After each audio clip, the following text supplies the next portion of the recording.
Sijojidhuru nachozingamani hambavi mangile gisfune mangile jenero kisanzani wanzi hambavi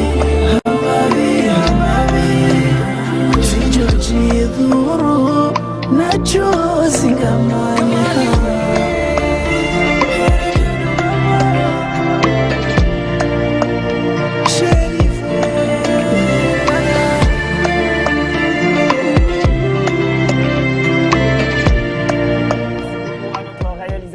Il se nomme tout simplement Pape, le jeune réalisateur qui va accompagner ce soir PNJ, Yaoula Nikunuyo ainsi que Karim, bien sûr notre preneur de son, caméraman. Karim, mention spéciale à toi. L'équipe qui est derrière en train de se fatiguer, bien sûr, uniquement pour faire plaisir aux jumeaux PNJ, pour faire plaisir à vous les téléspectateurs. Où que vous soyez, qui que vous soyez, je vous dis bonjour, je vous dis bonsoir. Certains nous regardent le matin, d'autres nous regardent l'après-midi, d'autres nous regardent le soir. Ça dépend de l'heure à laquelle vous êtes en train de nous suivre. Welcome to PNJ Show, everybody. Jimo, comment tu vas? Jimo, t'as la forme? Tu vas bien? Ça se passe? Ça va. On est quoi? Le bon. Aïcha, Bastji est là, bien sûr. Ouais, comme vient de le dire, on est là pour vous tenir en haleine. PG, The Twins DJ, voilà, avec de la bonne musique, bien sûr, avec des artistes qui vont nous accompagner. C'est l'été, c'est les vacances, il fait chaud, préparez-vous, vous serez gâtés, bien sûr. Mais il fait chaud, mais t'as pas mis tes lunettes, là. Ouais, c'est l'été, c'est les vacances, il fait chaud. Je vais mettre des lunettes. Je vais mettre tes lunettes du As. Voilà, maître optique. Optique. Voilà, c'est lui, Maman Fidjar, hein, c'est lunettes. As, jantal boy là. Jantal boy là. Les kan moo jaar fii. Fii Neymar Shop. Neymar Shop xaaral ma wan leen ginnaaw. Neymar Shop. Voilà. Devant c'est G, derrière c'est P. Aïcha ma xool na Karim aay na Karim noo koy sàccee léegi. Noo koy sàccee. Aïcha mu ngi noonu. Merci à Neymar Shop qui a habillé les PNJ. Merci à As, mention spéciale à lui, et connecté depuis Liberté 6. Chapeau à vous. Alors sur ce, le menu est hyperbement riche aujourd'hui, Mr. G. On a 4 artistes qui vont venir ici sur ce plateau de la TFM qui vont nous accompagner pendant 1h30. Mais parmi ces 4, il y aura une diva, Madame Jigien. Les 3 sont les mecs, sont les messieurs, mais parmi les 4, il y aura une diva, une princesse, une reine. Non mais bul wax tour bi nag surprise la nag. Surprise. Bul wax tour bi. Sérieux? Ah surprise la. Aïcha salaamaaleykum nga bëgg ñëw wax tour bi. ji nee na surprise la. bien sûr. Bàyyi dundee yaakaar naan kan la war a doon. Alors comme ñu def ko stand-by, il y aura un jeune qui a quitté la Casamance, qui a quitté Ziguinchor, qui a quitté la Petite Côte, qui a quitté Nigeria, bien sûr, uniquement pour vous. Donc waa Casamance tey waa Ziguinchor jël leen seen portable déjà ngeen commencé à envoyer message yi. Le pourquoi? Parce que le jeune qu'on va amener aujourd'hui, c'est un produit de la Casamance. Il est très talentueux. Il était parti au Nigeria, bien sûr, uniquement pour vous. Génne ben clip, génne ben son, uniquement pour les Sénégalais, les Africains, le monde entier. L'homme se nomme tout simplement Kaby, la star. On l'appelle King Kaza. Le King, bien sûr, il sera là. L'homme se nomme Kaby. Préparez-vous. Casamance. Alors, 2 autres messieurs, bien sûr, qui viennent de sortir un featuring. Duo de ouf. Un son de ouf. Un duo. Xam nga dañu gis duo PNJ, mais duo boobu c'est extraordinaire. C'est le duo de Job Sabran featuring El Hadj Keitana, bien sûr, l'homme de la Médina. De passage, di wax félicitations, congratulations waa Jaraaf. Mention spéciale à Coach Daf ainsi que tous les joueurs, bien sûr, de l'ASC Jaraaf, champion bien sûr du Sénégal en Ligue 1. Mention spéciale à vous, on est fiers de vous. Félicitations. Félicitations aussi au Stade de Mour, les champions en Ligue 2 du Sénégal. Côté football, je pense à notre ami, notre frère Aliou, le grand gardien bien sûr, qui nous a accompagnés lors de notre tournoi récemment qu'on a joué à Saly bien sûr, dont les PNJ ont été les vainqueurs de ce tournoi qui opposait tous les meilleurs de Saly. Ouais, les champions bien sûr. On est les champions de Saly et tout à l'heure, avant l'arrivée des artistes, il y aura une diva qui va nous amener notre trophée pour qu'on puisse montrer ça aux Sénégalais. Voilà, parlant de félicitations, de congratulations, j'en profite pour dire heureux ménage à un ami, un frère qui nous regarde actuellement. L'homme se nomme tout simplement Sidi Diop. Sidi Diop? Oui, Sidi Diop. Heureux ménage, Chadi. Sidi Takana Jaba. Sidi Takana Jaba. Ah yeah. Voilà, donc félicitations Sidi Diop avec toute sa team en train de nous suivre, bien sûr. Matar Diop, Soubatel, Magor, Ndiaye Dollar, bien sûr. Les jumeaux, mention spéciale au manager aussi, Njeki, c'est ça, non? Njeki, oui. Voilà, Njeki donc manager. la diva, bien sûr. Diarra. Ndeye Diarra. Ndeye Diarra, notre mannequin, notre star, bien sûr. Yeah. Elle a l'habitude d'assurer les séries et tout. Aujourd'hui, enfin, bien sûr, elle s'est casée parce que ñëpp a ngi doon werante kañ la. Enfin, jot na Sidi Diop takk na ko Diarra Sidi Diop, une longue histoire depuis 5 ans de relation. moo dégg téléphone di ko félicité quoi ma ne ko kan moo si dal quoi Sidi moo si dal wala yow yaa si dal quoi. Sidi moo si dal wala moom moo si dal. moo ne question bu mu lay faral di laaj. c'est-à-dire genre yow ak Eva. waaw am souvent dama naan sama jumeau léegi yow Eva moom moo si dal am la wala yow yaa si dal si Eva. question boobu laa ko laaj. après mu tontu la lan. mu ne ma ji question bi nga laaj xaw na kii de. mais mu ne la 50-50. mu ne ma 50-50. ñun ñaar ñëpp si daal.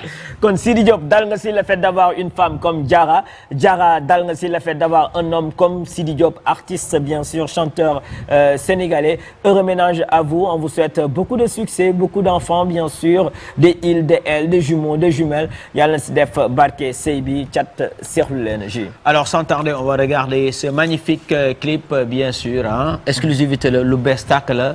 waa c'est rare si nga benn artiste marié wu def ko clip ah. Sidi jot naa ko téléphone nu ne ma tout a été naturel ah.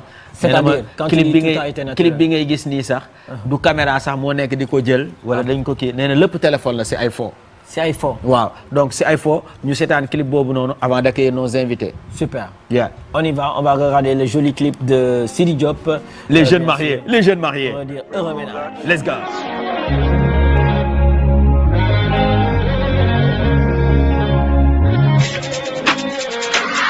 waxoon nga ma yàgg dig ma xaar waxoon naa la sama waru gar bi yaa ko moom bis ni ki tey may nañ ma la moomee bis ni ki tey man sa jëkkër yaa ma moomee lii laa doon ñaan bi fi ñëw ma def la soxna te yàlla buur bi nangu na ko mi jaayi ñaani jaami jaamu bàjjan yi defar laaxi guddi jot ma sëlam lëkk sama am sa sama meilleur choix mon bébé d'amour mon cœur ne bat que pour toi def naa la reine nga la def ma roi pour le meilleur et pour le pire je serai là ma vie allo wuyu leen ma damay takk jabar bongo mani bongo leen jëwali bàkk sabar xale bi ma bëgg tey dama koy sagal bis ne ci tey foo joxoñ dam la koy dagal dinaa la yërëm naa la aar robi chéri te boo ma tooñee naa la baal robi chéri dinaa la yërëm naa la aar robi chéri boo ma tooñee naa la baal c'est notre mariage xarit yaa ngi nii c'est notre mariage xarit jàmm yëpp teew c'est notre mariage jawal yaa ngi kaas c'est notre mariage maye ñu da baax léegi gima ma ci géewu célibataire sama reer dootul tardé guddi ñu toppatoo mi sami pol jox ma yu neex a neex ko defee kenn duma waxati fii di demal takk sama meilleur choix mon bébé d'amour mon cœur ne bat que pour toi def naa la reer nga la def ma roi pour le meilleur et pour le pire je serai là ma vie allo wuyu leen ma damay takk jabar bongo mani bongo leen jëwali bàkk sabar xale bi ma bëgg tey dama koy sagal bis ne ki tey foo joxoñ dam la koy dagal robi chéri dinaa la yërëm naa la aar robi chéri te boo ma tooñee naa la baal robi chéri dinaa la yërëm naa la aar robi chéri boo ma tooñee naa la baal boo ko takki di ko muñal yiir ko aar ko yërëm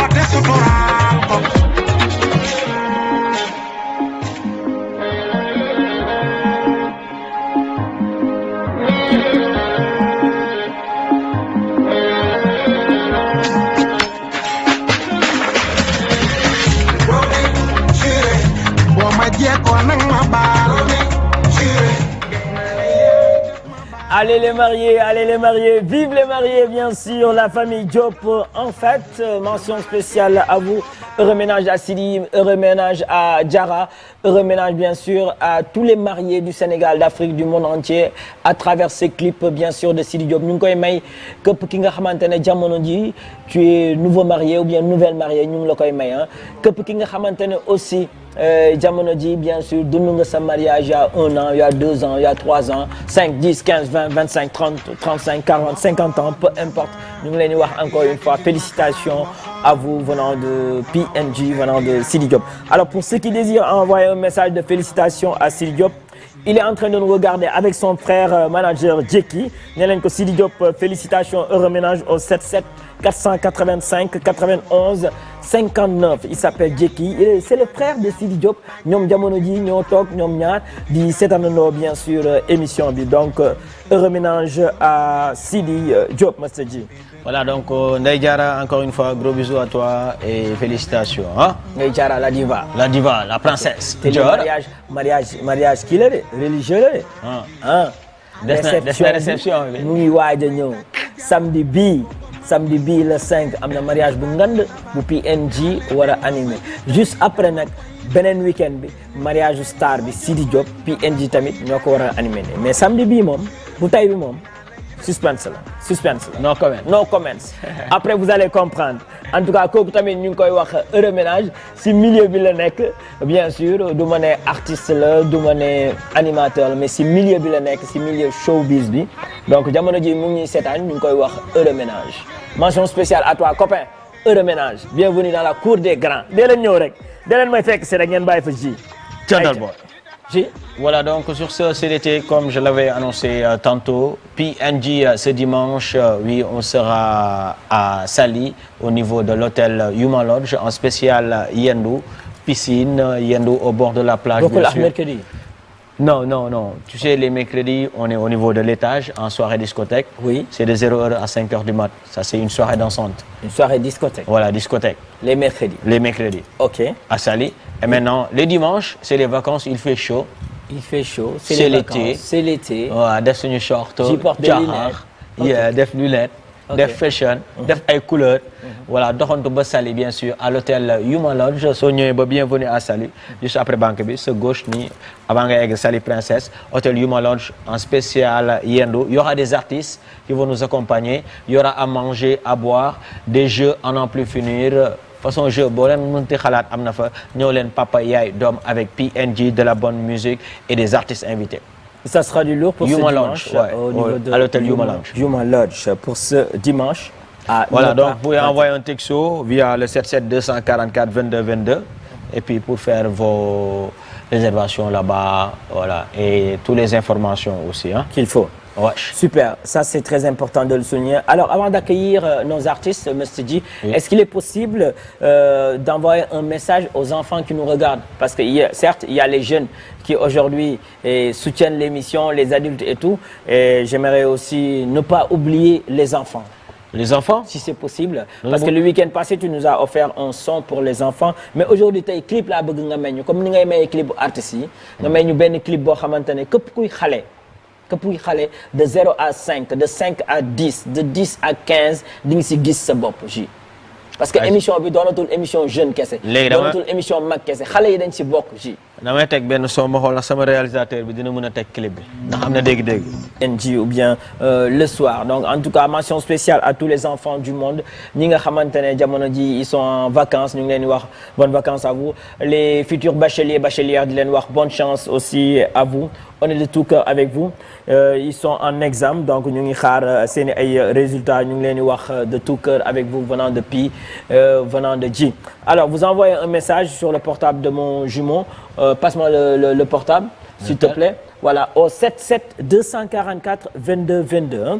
77 244 22 22. La semaine passée on a reçu énormément, je dis bien énormément de messages venant des papas, venant des mamans pour faire plaisir à leurs, je dis bien, à leurs enfants. Aujourd'hui aussi faites pareil au 77 244 22 22 pour nous montrer que vous êtes en train de nous regarder avec Pi, avec G.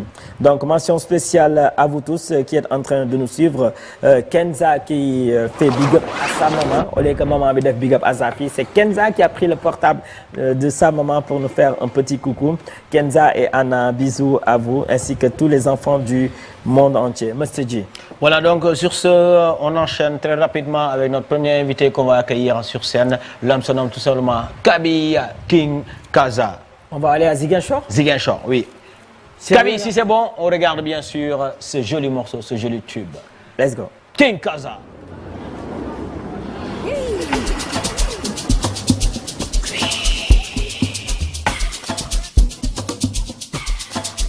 Savali, savali, savali, savali, savali, savali, savali. Wainge, nakani jukanyange. Wainge, wainge, nakani jukanyange. Wainge, ninanda samka chima asunya.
Yes.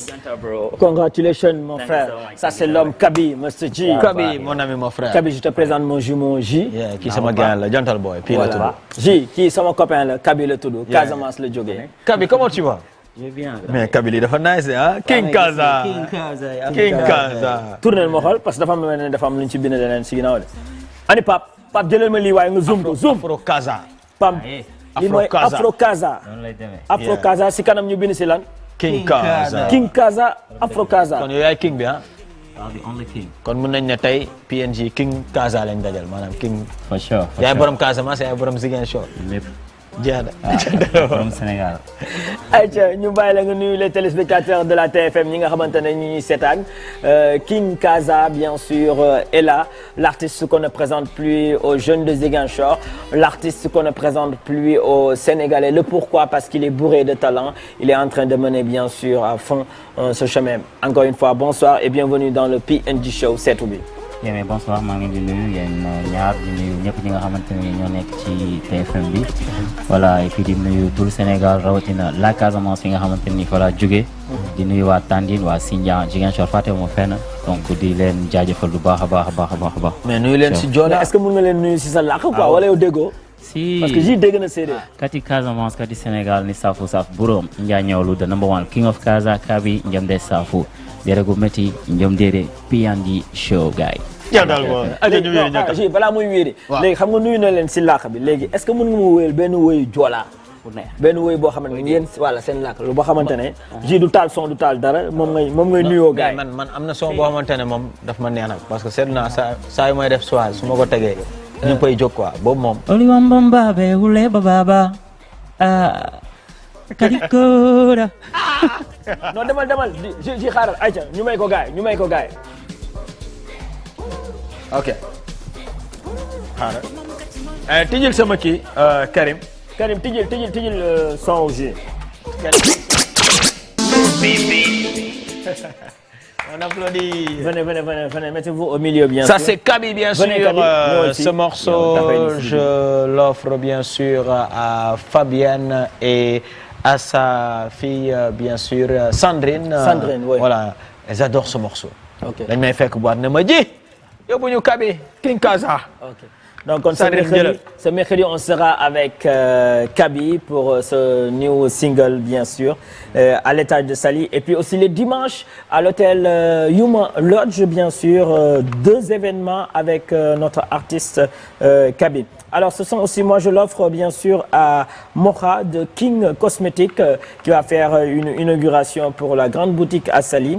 Et il se nomme tout simplement Mocha King Cosmétique. Ça sera à Mbour, à Saly Vélingara. C'est pour ce vendredi 4 juillet à partir de 15h. Venez nombreux assister à l'inauguration de King Cosmétique du moins de Mocha. Ainsi que Astou Laobé sera de la partie avec beaucoup d'artistes qui vont venir à l'inauguration, dont Wally Balagosek, Lama de Thiès et d'autres. Pour plus d'infos, appelez au 77 699 9962 ou bien le 78 514 13 87. Mocha King Cosmétique, big up à toi, à Mbour, Saly, Vélingara, ce vendredi 4. Super. King Kaza, Kaby, comment tu vas? Anina Sembe. Mooy cool. Mais tey li ñu nuyoo dafa nice kan nga indil ñu en exclusivité bien sûr son bi nga xamante ne moom la sénégalais yeeg moom la waa Casamance ñëpp doon xaar. Voilà. waaw mais gis nga c'est un plaisir. D'abord voilà nekk doomu Sénégal. xam nga après voilà génn liggéey ji pour dolli ci suñu musique wala dolli ci suñu avancement wu culture donc c'est quelque chose que boo xam te ne daf may ça me ravit quoi en fait waaye ça me ravit et ça me ravit aussi d'être là aussi. Kaby waa Casamance xam nañ la waa Ziguinchor xam nañ la mais suñu réalisateur ki nga xamante ne moo ñu defal émission bi moom xamul la bu baax kan mooy Kaby Kaby sa turu artiste la wala sa tur bu la sa papa ak sa yaay tuddee. Bon, Kaby, ça fait partie de mon nom parce que maa ngi voilà bëgguma joxe nom bi complet mais mi ngi ci biir kenn du la xon gars duñ la yóbbu si paay. non dañ cee gaaw fi ma jëm nii. ah bon waaw fi ma jëm instant seytaane laa nekk di andil Sénégal. ok Kaby daal mooy turu artiste bi. waaw Kaby mooy turu artiste mooy turu artiste. et puis cela fait combien de temps nga nekk si milieu showbiz bi nga nekk artiste. bon mën naa ne maa ngi commencé sama carrière musicale fin 2016 début 2017. début 2017 ouais. Ok super c'est très important lan moo la si dugal si musique bi da nga am famille kenn kuy woy wala da nga amoon soppe kenn ki nga doon yàgg béggee nga ne kii kat bëgg naa doon ni moom. bon mën naa ne chantonné daf ma mës a neex di ba may nekk xale. ok et tout donc musique lu doon nelaw ci man la. mais sama vocation li ma gënoon bëgg sama àddina c'était devenir footballeur professionnel. ah bon waaw ci ku ma xam nag ci loolu lañ ma gënoon a xamee. kon footballeur nga joueur nga. waaw ban poste ngay jouer. excentré là excentré droite gauche. puis kon dimanche est-ce que yenn bi du ñu may benn match foofu. mais defal loolu. indi sa team foofu. ma brother. ayca loolu day naan waa Casa ñëw leen de ñu def benn match ah. 5 goal voilà. de musique bi nekkoon loo xamante ne nii vraiment doon nelaw ci man bu baax a baax a baax. effectivement di fa jaar di nuyu suñu benn grand bu ñuy wax Théo mi di jàmm moo nekkoon sa coach. waaw moo nekkoon non pas sama coach mais moo nekk ki nga xamante ni tey su ma amee sañ-sañ bi tey ba egsi fi ma egsi tey. moom bokk na ci quoi en fait. waaw jàmm gën maa ngi koy nuyu baax a baax a baax parce que moom moo gën a poussé gënoon ma dooleel jamono yooyu bi nga xamante ni maa ngi door musique bi et que kenn gëmul woon loolu. nit ñi naan ma bàyyi lii nga dem football ji bu ñu yab bu ñu fontoo mais xam nga. nit ko ci nekk àddina lambatu rek la. amaana ko ci nekk liñ naan boo xamoon ki lay takk suba. doo traîner feneen waaye tam boo xamoon fi sa yoon nekk doo traîner feneen donc nañuy lamb rek ba daj suñu yoon quoi. ok nga commencé nekk si game bi tey lan nga commencé def rap mbalax c'est quoi ton style exactement toi. Bon, mon style ça a toujours été l'afro. Afro. Ouais. Ok, J'ai toujours donc, aimé. opté pour afro. Ouais, dama ñëw nekk ci yoon boobu man j'ai toujours voilà chanté voilà le rap moom c'est pas quelque chose que je maîtrise et autre chose voilà donc je peux le faire mais du sama kii quoi en fait. Ok, Mais on t'a vu sur réseau yi ñu bind l'artiste millionnaire, l'artiste milliardaire, l'artiste qui est au niveau du Nigeria. Comment ça s'est passé cette histoire en étant un jeune de la Casamance nga jékki-jékki nga génn Sénégal pour dem lëlu defarawaat defar sa bopp defar sa musique en collaboration avec d'autres artistes pour ñëwaat tey indi ñu produit boo xamante ne ñu ngi koy ñëw. C'est magnifique, ouais. Comment ça s'est passé cette histoire? waaw je vais juste dire que ni seul le travail paye amaana sama liggéey bu rafet ci la ma sama mag gisee dooleel ma koy nuyu de passage vraiment. waaw ngeen xam que yéen ñëpp muy Silla. Silla mooy monsieur Abdoulaye Silla. voilà dooleel ma sama carrière voilà Abes. ñu koy nuyu bu baax a baax de passage. Chéri Fatima. voilà et puis dem Nigéria liggéey fa ak ñoom gospel ainsi de suite. moom en personne moom moo la booleeg maison de produit. waaw moom booleeg maison de produit yooyu noonu. mooy suñu député bi Abdoulaye Sylla moom en personne moo la booleeg maison de produit. si moom booleeg waa maison de produit et puis ñu koy nuyu de passage voilà mu nekk lu nice ñoom ñu tamit vraiment ñoom gospel ils n'ont pas hésité à mettre le paquet pour que affaire bi vraiment mu jaar yoon donc loolu moo andi tey clip bi ngeen seetaan ni tey depuis bu ko sénégalais gisee ba léegi bàyyiwuñu di ci wax donc ça veut dire que ni neex na sénégalais yi donc image yi ci nekk couleur yi ci nekk ça dit que ni voilà y a du travail et je sollicite aux sénégalais tey li ma fa gis tamit moom laa bëgg mu am sama réew wax dëgg fa neex yàlla industrie bi dox na liggéey bi jaar na yoon donc loolu laa bëgg tey jii nii wax dëgg fa neex yàlla ñu nit ñuy doxalee noonu parce que am nañ ko mën nañ ko. mais clip bi ku ko seetaan Pape mën nga ñu ko mayaale si ginnaaw gis ne image yi nice na ba pare tourné woo ko fii Sénégal ça t'a coûté à peu près combien parce que maa ngi dégg ne saa waay clip bi moom macha allah xoolal tenue yi rek déjà ak feccikat yi foofu nga dem ba fii du Sénégal saa waay mais xoolal lii. foo ko tourné déjà clip bi. bon sama projet bi yëpp ñu ngi ko tourné Nigéria. waaye imagine ça Nigéria. clip yëpp Nigéria voilà def nañ ci. pas mal d'argent des centaines de millions voilà. centaines de millions. voilà te def nañ ci des centaines de millions voilà et cetera donc liggéey bu mucc ayib moo nekk ci ginnaaw. ku gis lii nga xam ne lii du voilà du liggéey bu ñu yàkkamti du liggéey bu ñu investirul en fait. voilà on a investi dedans pour. am li ñu am d'habitude ay 2 millions la ñuy dégg 3 millions clip. mais est-ce que egg na ay à peu près ay 40 millions 50 yooyu. romb na ko. romb na 50 millions. waaw romb na ko. ay à peu près 80 millions 100. jéggi naa fa ba tey. 100 millions. wallahi jéggi naa fa. ëpp na 100 millions. ëpp na yooyu yëpp di dem. waaw si benn clip rek. non pas benn clip mais le projet. projet bi quoi projet bi. ouais. kon yow album ngay waajal. voilà album laay waajal. kon lii bande annonce la quoi. voilà lii benn clip la ci album bi. ok voilà benn par benn lañ. album bi noo koy tuddee pour le moment album bi moo tudd Afro Casa. Afro Casa moom nga maye si ginnaaw quoi moom laa maye si ginnaaw yeah. ok tu vois c'est super. ok si Afro Casa bi ngay génne ça c'est le titre de ce son. King Casa. King Casa. King Casa mooy titre bi. Pourquoi King Casa? bon xam nga tu veux montrer que tu es le king c'est juste ça. ouais xam naa ne gars yi xam nañu maay king bi mais confirmation da ciy baax léeg-léeg. yeah. ok c'est très important. style bi nga indi fii Amapiano bi gis nañ ne gars yi dañ ko bëgg man en tant que DJ su ma duggee la nii soirée nii di ko teg dama koy mixer ak ñoom Davido ay kii lan moo tax nga opté aussi Amapiano bi afrobeat beeg yooyu quoi. bon d'abord style Amapiano bi c'est quelque chose boo xamante ne ni mën naa ne ça fait partie de la musique bu domine monde bi actuellement. voilà et boo déggee langue bi nekk ci ginnaaw du benn langue bu dul Joola donc j'aime bien fusionner des choses pour apporter beneen affaire bu nit ñi xaarul woon en fait parce que tey si tu parles d'Amapiano nit ñi dañuy seen xel day dem ci Nigéria alors que ni sax du force bi foofu du foofu la parce que Amapiano tan kii la dëkk di mooy Sud-Afrique ñoom Amapiano voilà mais man j'ai voulu apporter comme ni ma ko waxee quelque chose de nouveau li nit ñi xaarul woon ni war nañ koo mën a def war nañ koo mën a def. moo tax après bi ma liggéeyee ak gars yi je me suis dit que ni du ma fa def anglais mais dinaa même ba ci def anglais tuuti lay nekk mais sama langue laa bëgg a jiital ci biir muy le Joola. kon instant yow mën nañ ne da nga am label léegi wala. waaw dama am label. sa label kan la. Scripo Music de Nigeria. Nigeria. yeah. naka nga ne. Scripo Music gospel moo nekk ci ginnaaw. ok Nigeria la nekk. waaw Nigeria mais gis nañ nga làkk si anglais yi ak ay langues yu bëri ça s'est passé comment da nga ko jàng wala foofu nga ko jàngee.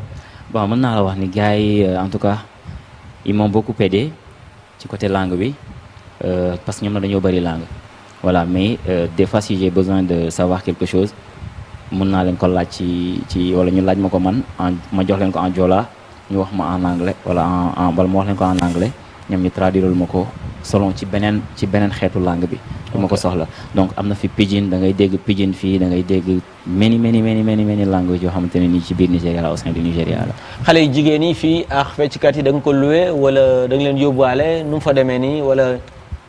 bon lépp mooy li ma la waxee rek boo gisee li nga xam ne xaalis moo xam ne liggéey moo ko def xaalis moo nekk ci ginnaaw liggéey moo nekk ci ginnaaw xaalis bu takku moo nekk ci ginnaaw donc fii képp koo mënti gis mu figuré wu ci clip bi rek dañ koo fay. xaalis bu weex taal. wax dëgg fa neex yàlla képp koo gis mu ne ci ginnaaw clip bi rek dañ koo fay.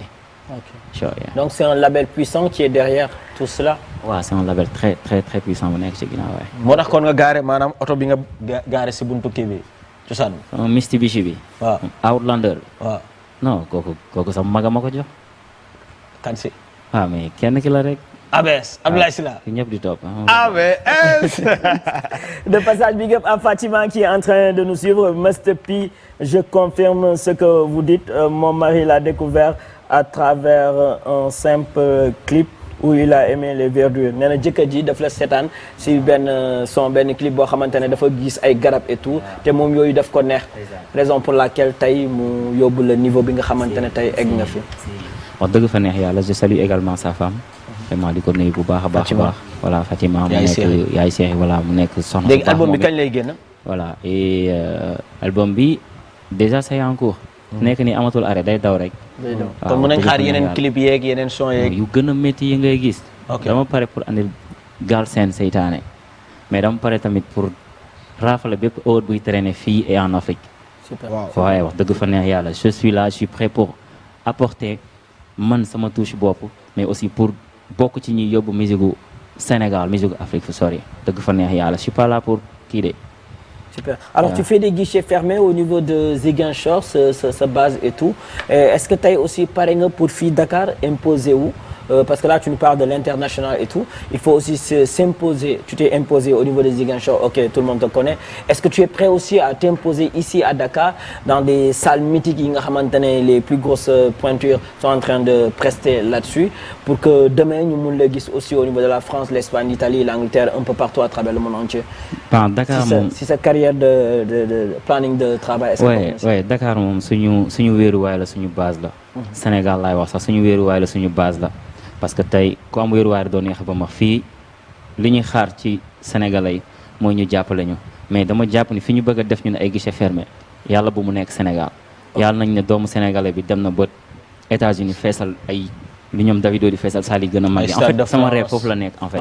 voilà mais Sénégal suñu lépp la suñu wéeruwaay la suñu lépp la fii lu fi waay prouvé rek.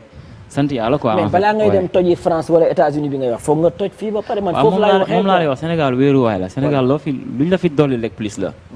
voilà mais luñ la fi dolli plus la voilà luñ la fi dolli plus la quoi en fait ragaluñu ko te après di nga gisaat. par exemple est-ce que tey Sénégal pare nga pour benn concert bu nga ne fii Dakar man loolu laa lay laaj. si def naa ko defaat ko au CICES. CICES. dëgg fa neex yàlla. ok voilà et day fees ba nit ñi taxaw ci biti donc du lu may ragal. yëpp voilà kon c'est Ziguinchor c'est le king le Sénégal c'est assuré. ah non le Sénégal est-ce que moom mën naa ne xaar doomu Sénégalais yi nag bon am nañu xamagul kabi mais à travers cet album inchallah waaw loolu moom j'en suis sûr à ça. parlant de l'album est-ce que mën nañ xaar ay featuring ci biir wala 100% kabi bon album bi moom amul featuring. waaw moom pare na dëgg fa neex yàlla. amul featuring non mais après l'album inchallah y aura des surprises inchallah. yan Sénégalais artistes nga gis ne wala nga bëgg liggéeyal à l'avenir.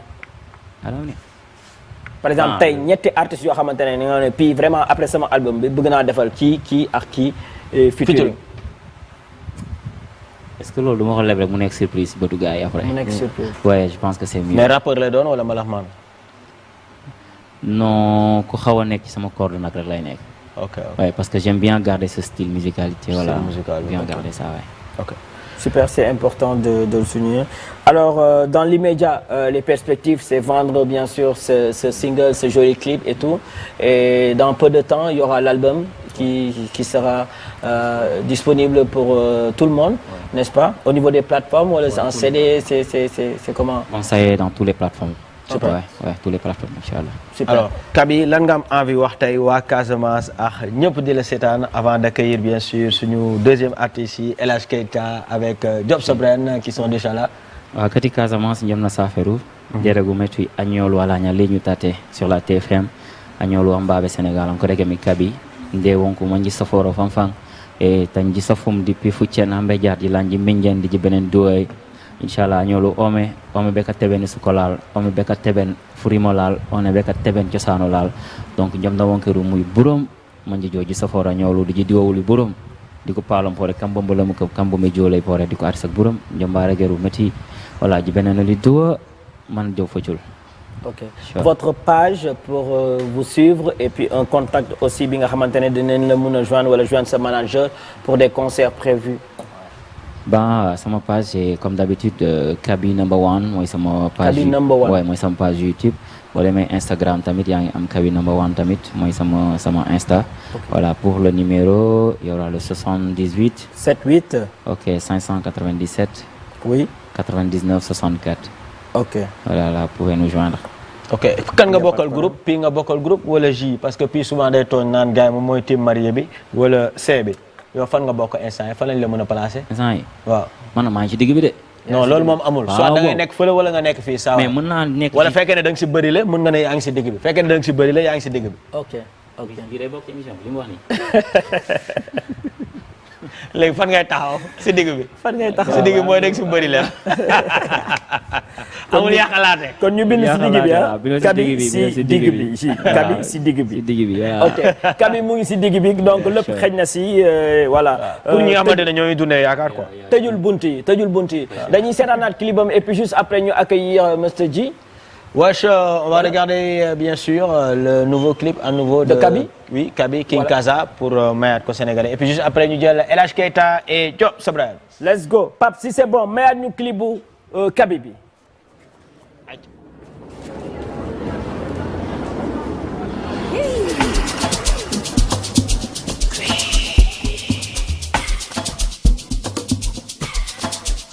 Savary, savary, savary, savary, savary, savary, savary.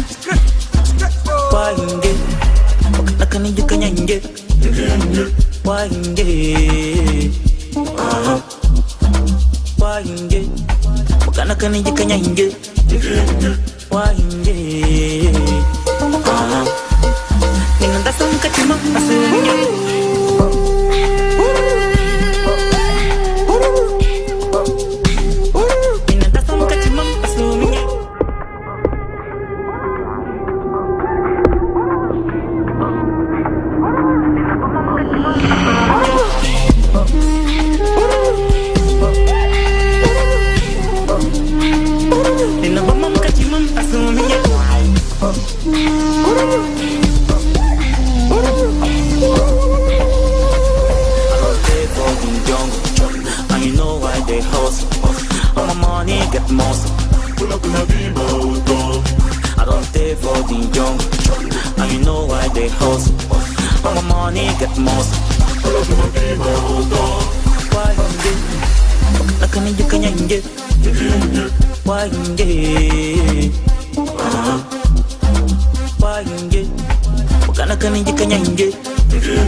Voilà donc c'était Kaby King Kaza, exclusivité bien sûr dans le PNJ Show C2B, c'est comme ça que les tubes son bi génn na y a même pas une semaine donc mu bokk ci tendance yi di ko wax gars yi kontaan nañ ci moom.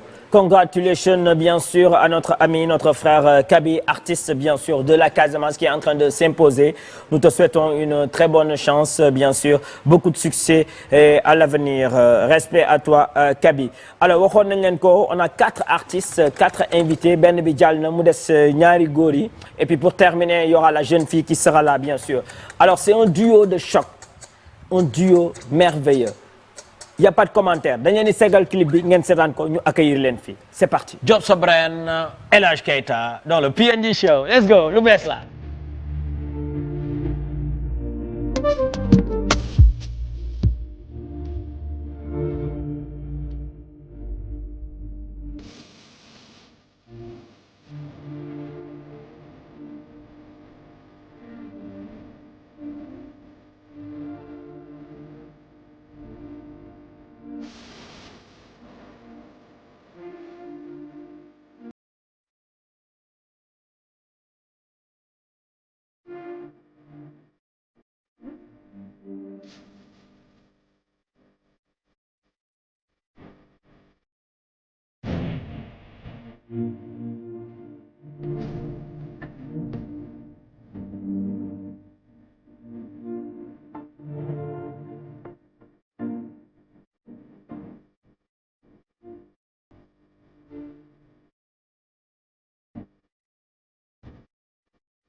Yeah, ils sont là, nos amis, ils sont là, nos artistes, ils sont là, les invités de Pi, les invités de G. You welcome, bien sûr. LG, ça c'est mon ami.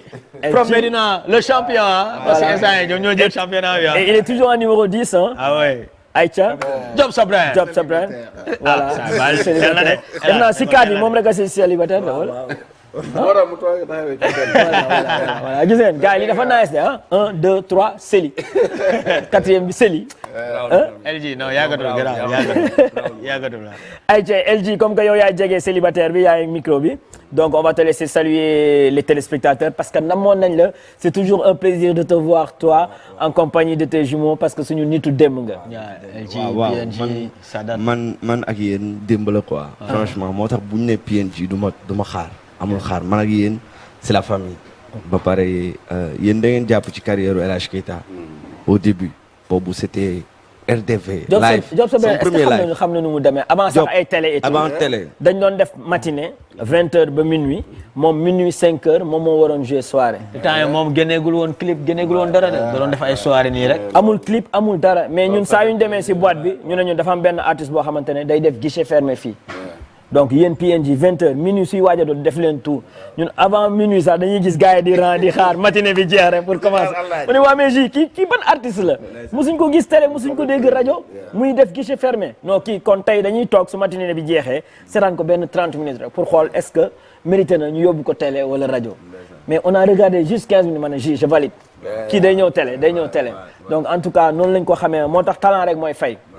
pour man c'est même pas la peine artiste bi di yónnee CD wala son mais ñun animateurs yi ñun DJ yi xam nañ lu baax xam nañ lu bon tey suñ ko gisee rek dañuy accepter quoi moo tax may wax léeg-léeg yenn artistes yi bàyyi leen bëgg teel a siiw affaire bi su ñoree rek ñor na mais nga dégg ne El Hadj mu ngi siiw mu ngi toj xaaral ma def ni moom yónnee CD yónnee son. Nous on est là, on regarde, on entend. Donc si on sait quelque chose de bon rek, voilà, on est là pour appuyer, on valide. En tout cas, félicitations. Merci mon frère, merci mon frère. Kontaan naa ci teew ak Job sa brand. moom mi nga xam ne lii yëpp moom moo ko créé. Non moom moo ko créé lii yëpp bombe bi moom damay bàyyi mu wax. waxal Job kilifa gi. jëlal micro bi. mais ça fait plaisir ah ne toog El Hadj Keita parce que li may wax sama boy bi dafa am ay jikko yu ndróole quoi El Hadj moom ñoo diwul affaire bi quoi. dafa ànd ak dal te man loolu am na valeur yoo xam dafa may neex ci nit. Paris lan daje benn jour ma ne ko saa yow foog ñu am benn affaire bu ñu def. te moom par surprise sama benn rakk moo ko bëgg nag sama rakk bi léegi mi ngi Italie kooku dafa ma forcé El Hadj Keita. sa rakk bu lan bu góor la moom dama déglul kii mu ne ma déglul El Hadj Keita dafa am talent. léegi période boobu noonu nag moom mu demoon Ka Sangaay ci moog Latif Ndiaye sama benn bro. ma suivre ko fa moo koy ñoom Mohamed Diaby mu nekk nit ku am talent macha allah yàlla def parce que featuring bi lépp li nga xam ne may na ko doole bokk na ci am na ñoom da ngay def ak ñoom featuring même clip bi da ngay am problème pour def ko ñoom. après ils s'en fout duñ ko publier. mais sax du daan ma wool kii mu def lii def kii nga gis ne kii nit la. ok il a envie de le faire quoi voilà bëgg na mu réussir aussi li ñuy gis seen bopp. parce que musique dafa bëri coono. li ñuy daj ci tournage yi yëpp da ngay bëgg lii ni mu réussir te loolu gis naa ko ci moom te bu fekkee featuring bi jàpp naa ko ci jàppaat naa ci. kon projet bi sa projet la yaa xalaat. waaw man maay waayal def sama album solo le 12 septembre incha allah. te ma jël ay yenn artistes yoo xam ne man maa leen bëgg a def ak ñoom duo.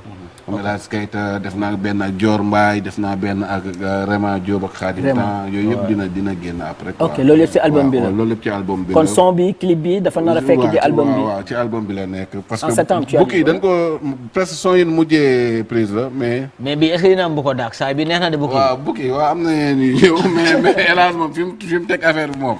beneen niveau la incha allah. mais par contre am na gars yu naan bukki yi parce que am na ku ko woyoon. léegi bañ déggee titre bi gars yi ne waa mais nu mu demee noonu quoi. waaw mais bukki moom fii ku ci nekk am nga say bukki quoi. ok mais yow bu bukki ban sens nga koy waxee quoi. waaw parce que ku ci nekk yow pii am na ñoo xam ne bëgguñu nga dem. ñu ngi lay bëgg galgal ñoo xam ne buñ sañoon sa boo xëyee suba doo yeewu. ok am na ñoo xam ne say noonu yoo xam ne c'est gratuit quoi doo mën a xam sax lu lay def. ñooñu ay bukki lañ ci société bi. léegi nag noonu c'est relatif am na ñoo xam ne ni pii baax na ci ñoom am na ñoo xam boo leen waxee pii ñu indil la problème ne la yow kooku noonu ku ci nekk ak sa bukki quoi. ah ok parce que dama amoon sama benn copain dafa waroon ñëw suñu benn soirée moo wax gelem ñoo waroon ànd quoi. après mu ne ma ji naa ñëw foofu asam boy bi quoi mais sa gars yi mbaa duñu ay bukki. ñoom tamit ay bukki la daa ngay naa sa gel gars yi bëgg la kër ci biir soirée bi ñooñu jikko bukki la jeer parce que gentleman mooy gis sa El Hadj Keita am lu mu àndal nga yéene ko. loolu lépp ci bukki la boo ko de contexte bu am doole la parce que musique dafa laaj ci ay benn écriture boo xam ne dafa am cax ci biir. yow yaay jéem a xool lan la. parce que El Hadj mi ngi koy wax ku boot bukki yaa ngi ci coow xam nga loolu lépp ay affaires yoo xam ne la ñun ay bindkat la yoo xam ne dañ koy topp moom tamit ba ma ko woowee mu déglu affaire bi dana ma job lii dama ciy teg mu nekk artiste bu mag bëgg nañ suba tamit mu feesal ay bés feesal fu nekk parce que ñi ngi dajee ci kaaw bi maa ngi gis liggéey bi quoi mu nekk koo xam ne c'est à encourager peut-être li ma sant jara mu nekk Keita la affaire de bambara laa koy def quoi mais man dama am envie wàcc si scène bi bàyyi leen ngeen ñaar ak DJ bi ñu play son bi ngeen may ko sénégalais mais pas clip bi mais son bi ñu teg ko ngeen may ko sénégalais yi quoi El Hadj jëlal micro bi tu vois voilà man maa ngi wàcc de dama bëgg seetaan gars yi quoi xool nu muy nice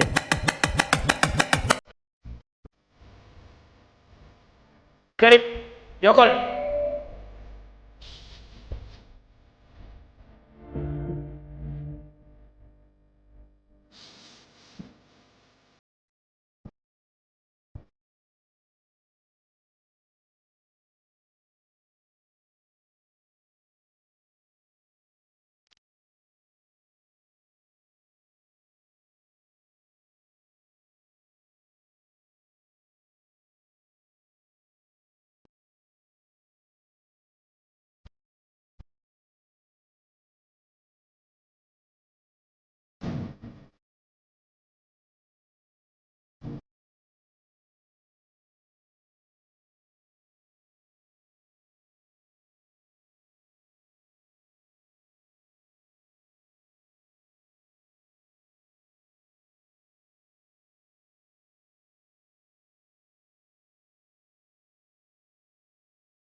ay remix.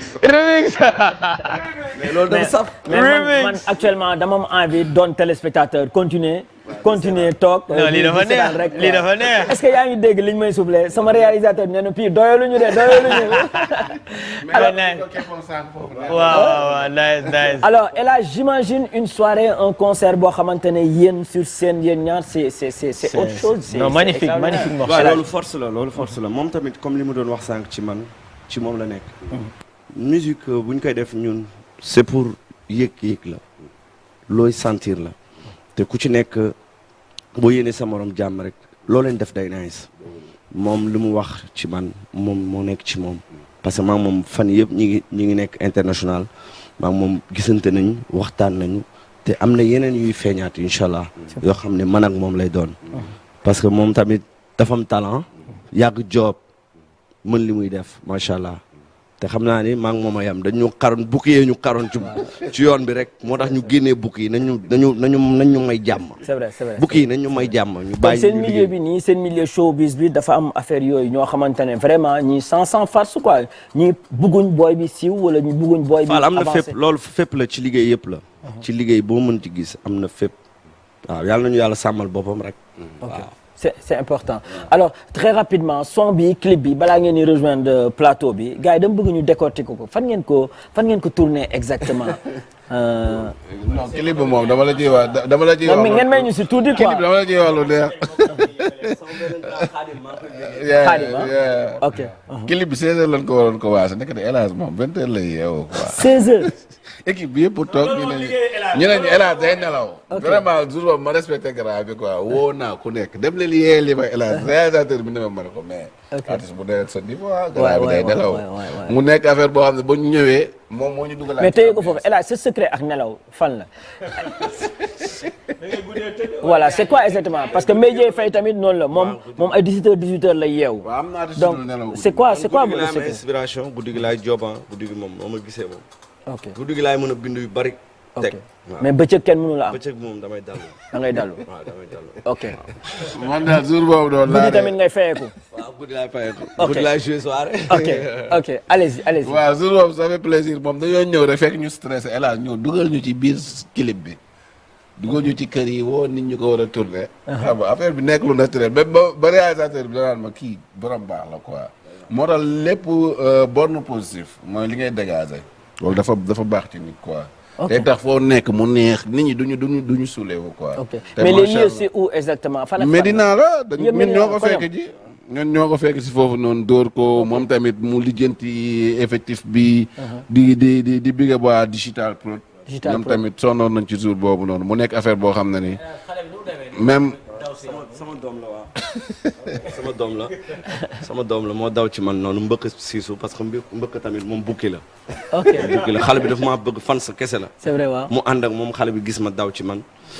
bar dem mu bukki la mu sànni saak bi saako xale bi bàyyi xale bi mu dem. ba pare ñu dem fee mu bëgg ñoo posal. waaw mu bëgg ñu dem tamit ci boutique bi boo xoolee clip bi dañ ko joué. li ñu way la ñu joué. parce que bañ demee ci restaurant bi moom dafa dem jël poison pour def ko ci suñu jus man ak moom. pour miiner ñu. far nag am benn gel bu mu àndaloon gel bi naan moo mujjee naan moo tax yéen a nekk la borom a ca faram moom gel bi mu àndaloon moo mujjee naan poison bi ñu ba ko fa nag dem suñu yoon c'est vrai waaw bukki la moo tax bukki la oto bu nice bi El Hadj moom moo am oto da nga jënd oto fan yi waaw xaadim kooku suma benn grand la non ça va da nga jënd oto waaye bàyyi dóori waaye xaadim moo ma gis may def vidéo mu ne ma xaaral ma jox la sama oto bañ gars yi sonal la rek moo tax nga ne xaadim nangul am dara de ñu ngi sant yàlla rek Sénégal moom kon daal ñu remercier xaadim daal Sénégal santal yàlla rek sant yàlla rek ok voilà c'est super et le gars là je le reconnais hein Mbëkk Saliou waaw Mbëkk Saliou il fait partie de mon staff moom tamit ñu ñëw job si def jouer si rôle bu doy waar li daal job moo créé lépp man ci ginnaaw rek laa nekk moom moo géré lépp gisoo lii tamit moom ni ñu ko defee fële digital prod la ci leen defee waaw mooy digital prod moom moo réalisé affaire bi foofu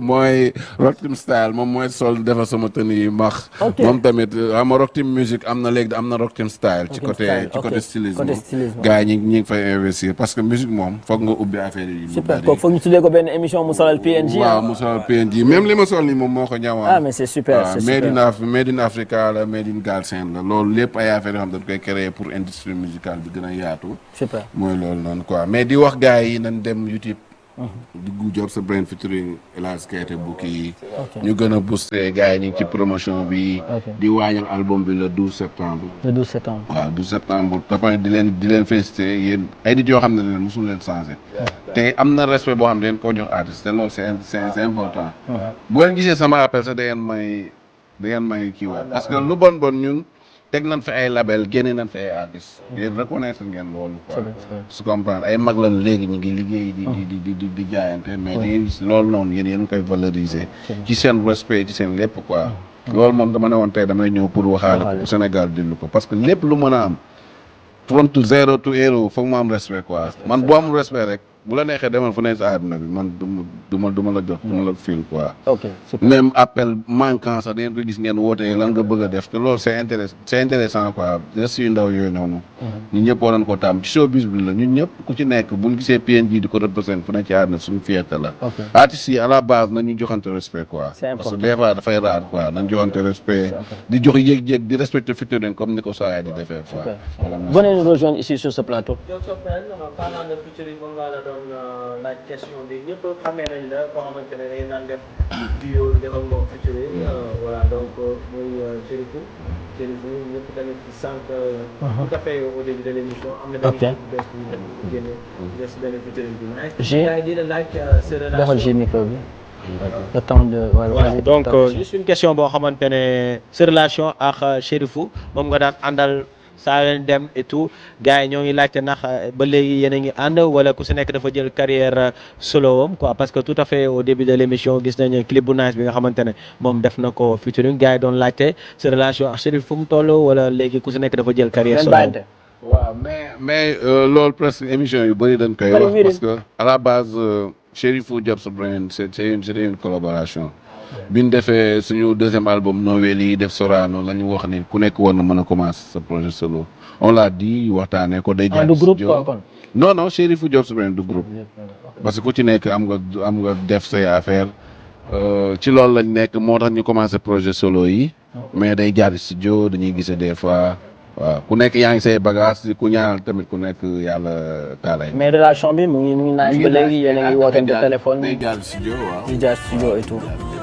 ñoo bokk même saa ok c'est important de le souligner El Hadj tey certes il a un projet et tout mais yow tamit artiste nga El Hadj été bi dugg nañ ci c'est le mois de juillet août xam nañ ne vacances la ñu nekk quels sont les projets de El Hadj Keita tey vis-à-vis de ta carrière aussi et puis est-ce qu'il y a des concerts des soirées prévues aussi de ton côté. Bien sûr parce que nii depuis lendemain Tabaski ba léegi maa ngi joué Baramundi tous les samedis. Ah bon? waaw samedi bi passé sama iPhone. gars yi di remercier fans yi tamit ndax dañuy ñëw en masse macha allah di ma dooleel été bi moom incha allah maa ngi waajal yu bari. Almadi nga téye les samedis waaw tous les samedis maa ngi Baramundi waaw dañu waroon jouer samedi bi sax mais il paraît que tamxarit bi lay tombé moo tax ñu bàyyi mu sedd ba beneen samedi bi incha allah. comme que doo jouer week-end bi spécialement en direct dañ lay invité ñun dimanche dañu am concert bu ngan Saly tu vois. Au bord de la plage. Au bord de Au la bord de la plage. plage. concert bu waaw ban- Diane maag Job sa brand fi mu ne yow nii Job sa brand maag en Job sa direct brand invité nañ leen pour son bu fi mu bees. ne nii parce que promo bi la ñuy nekk ci promo bi parce que man sama album pare na te nii nii waroon naa génne benn single mais dama bàyyi yooyu yëpp focus ci son bi ñu def promo bi ba liñ ci soxla ñu am ko ci waaw bukki moo tax fi mu ne nii moom damay pause lépp dimanche incha allah Saly ñu ngi ñëw El Hadj Keita Job sa brand Ok, devant des milliers de personnes au bord de la PNG. plage. loolu day nice. Ça sera quelque chose. ay image yu nice. loolu waaw loolu lépp dina am. waaw kon El Hadj moom dafa bëgg a jël moom. image waaw Alors, et là, j'ai monsieur Pape Sène, directeur de IMJ, connecté depuis Mour, mu ngi lay féliciter, de l'encourager. Il est là aussi pour les jeunes. Ça sera l'occasion aussi de te le présenter le dimanche avec Job Inch'Allah, Inch'Allah. Monsieur Pape Sène. mais man Monsieur Pape bëgguma Sène, ñu ngeen ngi lay dem siyaar bu parce que baax. tey dañu am benn invité surprise une diva. dama bëggoon ngeen ñu découvrir na ko ensemble. Ok, c'est et puis juste après ngeen wax ñu naka ngeen gisee xale bu jigéen bi elle se nomme tout simplement Maria. ok. pour une première mu door a ñëw émission télé nii ñu war ko dalal. Ah, mu ngi door a def télé. ah oui bien sûr. Ah, machallah. aca ñu seetaan clip bi et puis juste après on Li histoire dina ko bind hors Med Shop. let's go si c'est bon la diva.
Oh là là, les gars, on applaudit, hein? ah ouais. Ok.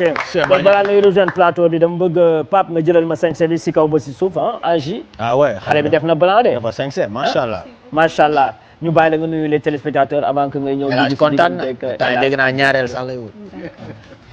salaamaaleykum maa ngi nuyu ñëpp ñi seetaan di nuyu Pi di nuyu Ji di nuyu ñëpp ñu nekk ci plateau bi man Maria laa tudd. Maria. Mooy sa turu artiste wala sa tur bu la sa papa ak sa yaay tuddee? ah Maria daal laa tudd. Maria la muy tudd. Maria laa tudd. Ok, mooy turu artiste. Maria. Fan mooy sa base Maria? El Hadj Keita waa Médina la yow fan waa fan nga? man waa Sicap Baobab laa. Sicap Baobab. waaw Baobab. Baobab laa. Ok, kon tey waa Baobab moo ñu seet si. waaw ji mu ngi wax si. am na ay jumelles yi ma fa xam Adama ak Awa ay seex lañ. waaw. Adama ak Awa depuis Baobab. Les jumelles de Baobab. voilà. les jumelles de Baobab elles sont toutes jolies macha allah. Super, les jumelles, bisous à vous de passage. J'espère qu'on va vous voir avant la fin de l'émission. Ayca ñu bàyyi la nga rejoindre fii ci plateau bi kay. nga dugg si digg bi nga jege LG. wala DJ bi rek ça dépend. voilà comme ça ñu change la. ok non. n'est-ce pas. Ayca ñu bàyyi la nga joxal ma micro bi El Hadj mu wax ñu impression si jëmm ji nga xamante ne. Maria. moom mooy voilà. yeah macha allah parce que xam nga affaire yi xama lan la nga bëgg ko ni ngay def boo ko bëggee rek yàlla dina la si jàppale muy kenn amul fii kenn damay dégg ñu naan ay jeune talent voilà non yooyu amatul yooyu amul ay kii bees la kii màgget doon liggéey la affaire bi liggéey la koo xam ni daf ko bëgg passion la loo xam ni dafa nekk ci yow nga war ko génne c'est juste ça maa ngi koy encouragé di ko ñaanal di ko wax son bi nice na macha allah voix bi nice la son bi maanaam mixé nañ ko macha allah ba pare dégg naa ci R&B dégg naa ci Zouk Love macha allah. yeah cool waaw cool ba pare clip bi nice na image yi nice na maa ngi koy encouragé di la wax vas-y fonce. Aïcha Diop Sabren le micro comment tu as trouvé la jeune fille Maria clip bi ak son bi ak jëmm ji nga xamante ne moom présence sur scène am.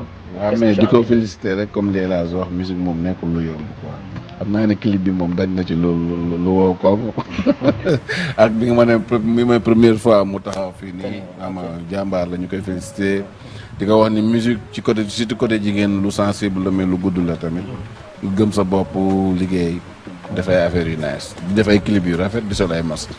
Maria ta première télé t'as pas eu le trac et puis t'as pas eu un peu peur nga ni waaye sama tour moo jot man maa war a yéeg comment ça s'est passé en espace de 15-20 minutes avant que nga yéeg sur scène tey sa première émission télé.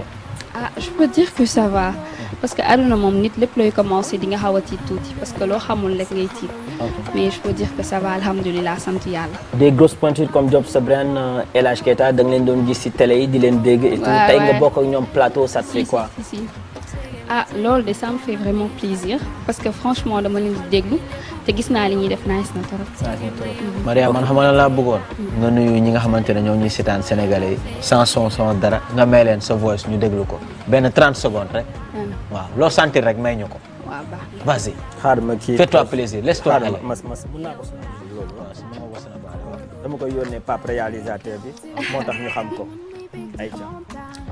fis noo ko bëggee tëddal ma rendi la ragaluma bandi bu la kula li nelaw ci man bul koy danger la maytul ma ko gaynde bu xiif ci àll xale bi bul laajte ma di taayam su ma ko solee day jot ci sama xol bi dugg sa 18 caaxi dof loola bokk na ci may def ñeme nga loola xale bi bul laajte ma di taayam su ma ko solee day jot ci sama xol bi dugg sa 18 caaxi dof loola bokk na ci may def ñeme nga loola.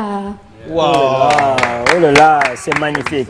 Alors juste pour dire voilà. Juste pour dire le respect qu'on a vis-à-vis de tous les artistes du monde entier. Tey ay grosse pointure lañu booleeg ak ay artistes yoo xamante ne c'est une première pour ñoom ñu fël. C'est juste pour vous dire que musique amul frontière. Il suffit juste d'être talent, tu as ta place ici sur ce plateau de la TFM. Noonu lañ tëjal buntu bi les jeunes artistes non, on va prendre que les grosses pointures. PNJ ils sont là pour tout le monde. La preuve sans kii Ziguinchor la jógee Kaby tu vois donc on est là pour tout le monde waa Sénégal waa France waa Espagne waa Italie fu mu munti doon l'essentiel na talent bi rek fay en tout cas ñu ngi lay féliciter di la encourager. Sa premier single la si je me trompe pas. waaw sama premier single. lan mooy sa style musical. man par contre afro mbalax lay def. afro mbalax. ok noo tuddee son bi noo ko tuddee. yow laa nopp. yow la. yow laa nopp. waaw. mais da ngay am fitu wax ko vas-y. yow laa nopp la tudd. yow laa nopp. non son bi par contre moo tudd yow laa nopp. ok son mu tudd yow laa est-ce que yow am na ko nopp. man xale laa. xale ok kon instant yii nobogoo kenn. musique bi nga nopp. musique bi si kanam voilà. ok sànq dégg nañ la nga woy Mia Guissé qui est l'idole ou bien qui est l'artiste préféré de Maria. Viviane Chidid. Viviane Chidid. ok tey ñan ñoo la gën a poussé à ce que tu deviennes ou bien ce que tu le fait de vouloir être une star une chanteuse ban artiste moo la si gën a poussé. nag Maherzan ci naari. ci naari dama yàgg déglu Maherzan son Ramadan yi incha allah tout ça là dafa mën. ayca wuyul El Hadj. ayca may ñu foofu. ayca yóbbu ñu si naari. asalaamaaleykum. non par contre defoon naa benn son boo xam ne yonent bi la dama jëlam son ma remix ko en wolof. ayca may ñu si tuuti. maa ngi sant bi ma bokkee ci xeetu Seydina Muhammad ya Rasulullah ya Habiballah doomu Abdallah ak Amina di sonayan bi teewul xeex nga ba daan sa nooni waaw yónnee bi di yow mi jël Islam def ko ci xol yi waaw lii di sunna buñ ko sàggane mooy héritage nañ ko te ana man uhibu billahi ya Muhammad. joxal micro bi El Hadj. sur 10 ñaata ngeen koy notal envoyé leen seen message 77 244 22 22 ma lire message yi léegi El Hadj Keita 20 sur 20. El Hadj El Hadj waaw El Hadj nee na 20 sur 20. acca ku si topp notal leen gaaw ma non parce que sànq way na sax mi yaa gisee mais boo xoolee bii la gën a nekk à l'aise que bële parce que dafa daan déglu son naar yi ma xam ni war na ci mën a am na ay mélodie t'as vu voix am sax changé na ak bi mu doon way sànq. ok ouais. demain benn live Baramundi bu El Hadj Keita est-ce que tu serais prête à l'accompagner pour chœur. waaw amul benn souci déjà dama ko bëgg ñoom ñaar ñëpp sax. ok super foog nga boole ko si staff bi de. ah ouais muy ñëw di ko neexal. Diop yaa ngi dégg loolu ah. waaw ça fait plaisir. clip bi fan nga ko tourné. clip bi ñu ngi ko tourné Nord Foire. en plus am na fu partie bu ñu defee ci salon et tout. si benn salon de coiffure. ah ok 5 yi. après am na tam partie bu ñu tourné Almadi ci benn restaurant. ah Almadi si benn restaurant. seen 5 yi foofu dafa nice. habillement bi. parlant de sañse foofu laay ñëw ji parce que fan yi dañu remarqué que jigéen ñi surtout les góor yi ñoom graaw mais jigéen ñi dañ leen xaw a sonal si côté sañse seen solu seen waxuñu seen solu yi ngeen solu seen kër yi et tout wala seen koñ mais seen solu yi ngeen di solu si devant de la scène bi. Tu vois comment tu le trouves aujourd'hui. am na benn gel bu tudd sax Bibiche xam nga Bibiche. Bibiche waaw xam naa ko. waaw moom dafa génnee saa yi benn son boo xamante ne mooy toj. Bibiche fu mu daal baax na la son bi tudd mais Bibiche da si sañse nekk plage nekk été nekk piscine bi def si benn maillot de bain mais sénégalais yi gëm nañ ne instant maanaam cool yi dafa bëri quoi ak kii bi. ay ñoom lay Pokora ñoom ñëpp ñuy critiquer am na ñoo xam ne bëgg nañ am na ñoo xam ne ñuy critiquer. mais yow LG yow. sooy dem piscine lan nga fay sango maillot de bain ah mais mu sol ko gars yi léegi danañ d'accord ñu booy bi lu mu sol. El Hadj tontul ji balaa ñuy jox. nu mu fa demee noonu. seetaanu ko ok ayca ñu bàyyi la nga tontu si seen solu yéen jigéen ñi. est-ce que tey su ngeen di génnee benn clip wala su ngeen di dem benn prestation léegi da ngeen di sóoraale ne Sénégal ngeen nekk ah lii war naa ko sol wala lii waruma ko sol. non man je me dis que avant tout ay sénégalaises lañ. te fii am na ay suñu maam yu baax yu fi nekk donc yenn affaires yi dañ ko war a jom. musique waxuñu que da nga war a musique da nga war a sol yenn affaires yu sexy yi wane sa yaram ñun Sénégal lañ nekk dañoo am suñuy réalité et tout donc man je me dis que musique warul tax ñu sol n'importe quoi. kon yow fii ba nga jeexal sa carrière doo mës a sol lu sexy. ah ñaanuma ko yàlla sama papa daf may dóor. ok kon li nga sol sexy wul li nga sol dafa raisonnable. ah ça va je me dis que ça va. ça va ouais. Pape ñu xool si ginnaaw clip bi am na benn bu ma gis 2 centimètres foofu de. non. En tout cas yow yaa wax gars yi ñu ngi noté donc quel est le conseil que tu donnes à ces jeunes filles d'aujourd'hui qui sont dans le milieu même que toi. man je me dis que musique déjà style mook style solu ñoo ànd. donc tu peux t'habiller classe nga stylé mais pas nga sol lu vulgaire wala tout ça parce que après d'ici 10 ans après lañ lay wanaat say vidéos. te di nga am ay doom et tout ça. ok super alors quelles sont tes perspectives da ngay waaj en dehors de ce single après da ngay génnewaat yeneen single est-ce que da ngay compter def ay featuring ak ay artistes yu ngan yoo xamante ne ciblé nga leen et tout. non pour l'instant programmé ma benn featuring. ok instant yi je veux aller molo rek. da nga am label wala amagoo label. non nekk naa ci benn label Kaay Fit Production. ok maa ngi leen di remercier sax de base. ñoom ñoo la yor jamono ji ñoom ñooy fay clip bi et tout. waaw. sa papa ak sa yaay ñoo ngi seetaan lan nga leen di wax en direct. sama papa ak sama yaay maa ngi leen di wax coucou. sama yaay maa ngi koy naan dama xool bu baax man doomam maa ngi ci télé bi. super c'est magnifique. super Pape lan nga koy wax suñu réalisateur bi su ñëwul mercredi bi ma bàyyi di leen tourner. oui Pape moom mooy man maay moom Pape dama koy remercier. di remercier ñi ma solal et tout tonton Sidi ta Marie maa ngi remercier ñëpp daal di remercier samay xarit sama famille. ok fan lañ la mën a suivre wala am nga numéro téléphone boo ñu mën a jox pour ñi nga xamante ne ñu ngi lay seetaan bëgg nañ la dooleel. 77 77 118 118 16 49. 16 49. 118 16 49. Ok. C'est bon. Ton dernier mot, ça sera quoi? Merci beaucoup kontaan naa bokk ak yéen plateau bi. Super LG ñu bàyyi le micro bi yow en grosso modo El Hadj mënuñu def émission mu jeex te yóbbu woo ñu France.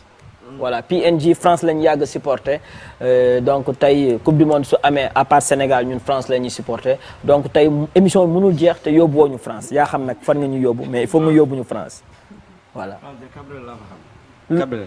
Mon enfant nu sur les galets, le vent dans tes cheveux défaire, comme mon printemps sur mon trajet, un diamant tombé d'un coffret, seule la lumière pourrait défaire nos repères secrets, où mes doigts pris sur tes poignets, je t'aime, je t'aime, je t'aimerai, et quoi que tu fasses, l'amour est partout où tu regardes.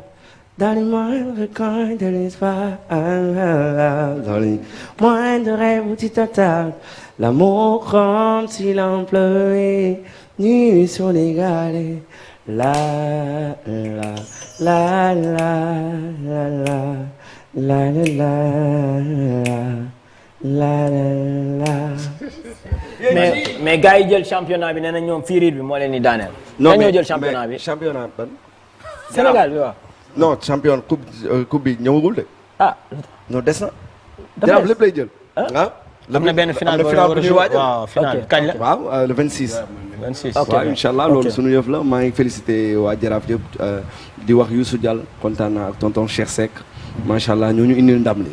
maa ngi leen di remercier bu baax ndax Jaraaf mooy Ndakaaru mooy Sénégal mooy fépp. ak coach Daf mu ñuy seetaan coach mais Daf Malick Daf sunu père waaw. Ouais, sunu père la muy papa Habib Daf Gueule Tapée. muy sama papa bu baax macha allah monsieur le maire Bamba Fall. Cheikh Ahmed Tidiane Ba waa Medina yëpp maa ngi leen di félicité képp ku dëkk Medina yow Medina maa ngi lay bëggee di la wax ndam rek incha allah. ñoom loo leen di may waa Jaraaf waaw may leen benn affaire. Jarafo jeex na. Super LG est-ce qu'on peut avoir un contact de ton manager ou bien ton contact à toi pour que ñi nga xamante ne ñu ngi seetaan tey bëgg nañ demain vacances yi am ay prestations El Hadj aussi mun la contacter. waaw vas-y. numéro bi 527. 77 527. 527 07 07 35 ah. 77 490 0001. 490 0001. 0001. Aïcha mu ngi noonu El Hadj Keita bien sûr l'artiste qu'on ne présente plus merci d'être passé dans le PNG show seetu bi ñu ngi lay remercier di la féliciter sànq wax na ko sa modestie sa oyofaay bien sûr sànq yaa ngi doon waxu appel mais moom tamit bokk na si artistes yi ma gën a sonal heure kaana lu nekk laa koy woo mu ne waa mais Juma Aïcha luy deal bi tracel voilà xaritu Mbacké de passage di ko remercier Mbacké Dioum ani madame elle va bien. Avec les enfants. Les enfants. Ah bon? Eh, félicitations. Jodal pas. Il en a deux hein. Donc voilà. ñi def son bi label Rock to Music. Oui. Polybeat, DM, Mach Pro label bi yëpp ñu ngi leen di bëgg a baale. di wax ni kontaan nañ ci liggéey bi ak support artiste bi ñuy waayal album bi di leen big up yéen ñëpp merci di big up di la waxal ni li ngeen def mi ngi nice yokku cere loolu ñeex non ñu dañu respecté artiste yi. waaw loolu dafa am solo respect mais ñun am nañ ful la ku ñu respecté boo ñu woowee duñu ñëw. c'est vrai parce que El Hadj on le voit pas dans n'importe quelle émission. di kontaan ci ñëw bi di dimanche ouais à Saly. Parlant de Saly je demande à l'une des jumelles bien sûr de m'amener le trophée dafa am benn compétition bu ñu doon jouer foofu qui regroupait bien sûr waa Petite Côte bi yëpp sama joueurs yi ñoo ñu seetaan waa Somone waa Nianing waa Ngapar wala loolu laa bëggoon dama bëggoon tegaat coupe bi dimanche El Hadj indi équipe am ñu maye ko foofu si plage bi. xale bu jigéen bi dafa chance sax moom kaay soxna si coupe bi doo ñëw rek joxe ko noonu yow tamit. taxawel ni nekk ni trophée bi. taxawel ni jox ñu coupe bi waa team PNG ñoo ñuy seetaan. voilà xanaa ma sama gars yi ñëwal. waaw ñoom Serigne. ñoom Moussa. ñoom Siaka Babacar. on va faire une photo de famille avec le trophée. Barbosa. Aliou donc Bamba. champion de Saly, c'était une compétition bien sûr qui regroupait toutes les grandes équipes de la Petite Côte. PNG comme que li ñuy joué Saly dafa bëri ñu ne ñun boole leen ñu ci Petite Côte bi ñu jël fa bien sûr les champions, raison pour laquelle on a amené ce trophée là. Donc vraiment J. waa di ko may Ibou di ko may Serigne Moussa Babacar Siaka Bamba Barbosa voilà Aliou toute la team PNG ñoom Djibi Ndiaye mention spéciale à vous tous les gars hein. Alors moi Papa, je l'offre aussi cher. à Bakary Cissé, président bien sûr de la fédération au niveau de Ziguinchor. Donc mention spéciale à lui, trophée bi monsieur Babacar Cissé, le bras droit, le manager de Sadio Mané aussi, il est en train de nous suivre. Trophée bi ce trophée là. man dama ko may Fatima waaw kokoy chéri bien sûr Abdoulaye Sylla ABS Fatima jëlal coupe bi yaa ko moom from USA. Aïcha, merci à Adama Jumel et à Awa Jumel pour le trophée hein. C'est très gentil. Donc c'est avec ça qu'on va clôturer. Ouais, on va clôturer avec le joli clip de LG bien sûr avec Job Sabren ñu mayaat ko sénégalais yi ñu enjoy ko di féliciter Maria di ko wax job bi nice na mais Maria clip bi nag si digg bi ngay nekk de yéen a koy door yéen ñett de. Donc da nga koy fecc de clip bi comme ça ñu xool. Mesdames et messieurs, c'est la fin de l'émission. Pendant 1h30 minutes, notre objectif c'était de vous faire plaisir. Bien sûr, j'espère que vous êtes contents de l'émission. On vous souhaite de passer bien sûr une très bonne journée, une très belle soirée. Merci à tout le monde. C'était vos jumeaux PNG. Ils sont tous les mercredis à l'étage de Saly. Et tous les dimanches à partir du 6 du mois de juillet, on sera au niveau de l'hôtel Yuma Lodge pour passer de bonnes vacances avec les vacancières ainsi que les Sénégalais. Merci à tous, merci à notre réalisateur Pape, à notre Karim, le grand caméraman bien sûr, l'équipe de Choc Eva Production, merci à toi Ndiaga Nour, merci pour la confiance, merci à tout le monde, merci à Max de la régie, à Muntaga, merci à toi Fatima, merci à Ibou Digital, Pape Jean Digital, ñëpp ñu nekk Almadi di coacher émission bi aussi fàttewuñu leen. Pa Maguette, big up à toi. sama xarit bi Florence maa ngi koy bëggee. Florence. xarit la maa ngi moom ñoo dëkkoon Médina. muy ku baax macha allah. Elle fait un excellent boulot. Vas-y, je te salue ah. Aïcha. Donc Pape, on va savourer la victoire avec le clip de Job Sabren et de Aïcha, may ñu ko en famille, ñu fecc ko en famille.